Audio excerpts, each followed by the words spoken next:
तो hello friend, तो कैसे हैं। आज पढ़ेंगे न्यूक्लियस। न्यूक्लियस क्या होता है और प्रोटॉन क्या होते हैं। न्यूक्लियस और प्रोटॉन जो होते हैं, न्यूक्लियस स्थिर एक सेंटर में स्थिर रहते हैं और प्रोटॉन जो है पॉजिटिव चार्ज के कारण मूवमेंट होते हैं।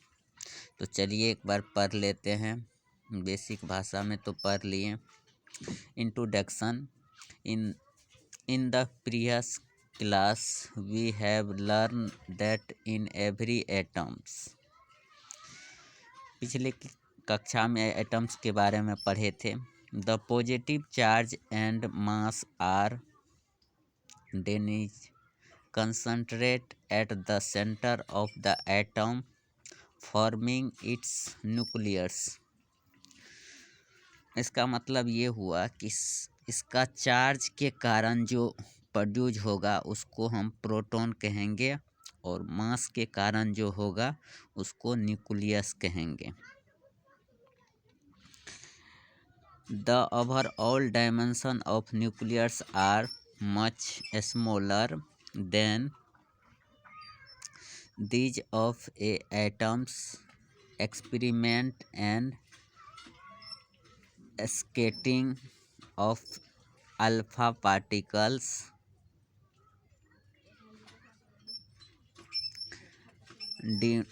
denoted that the radius of nucleus was the smaller than the radius of a atoms by a factor of about 10 to power 4.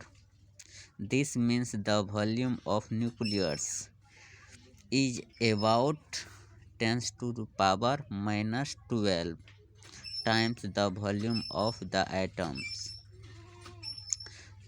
In the other word, atom is almost empty. कहने का मतलब कि atom सबसे छोटा होता है, वो खाली होता है। यदि उसमें कुछ मास है तो वो न्यूक्लियस के कारण होगा और उसमें जो चार्ज है वो प्रोटॉन के कारण होगा। वो मास निकालने की कोशिश करेंगे। Would be of the size of preheavens nevertheless the nucleus content must more than 90.9% of the mass of an atom. Does the nucleus have a structure just as the atom does? If so, what are the constituents of the nucleus? How are they held together? In this chapter, we should look for answer such questions.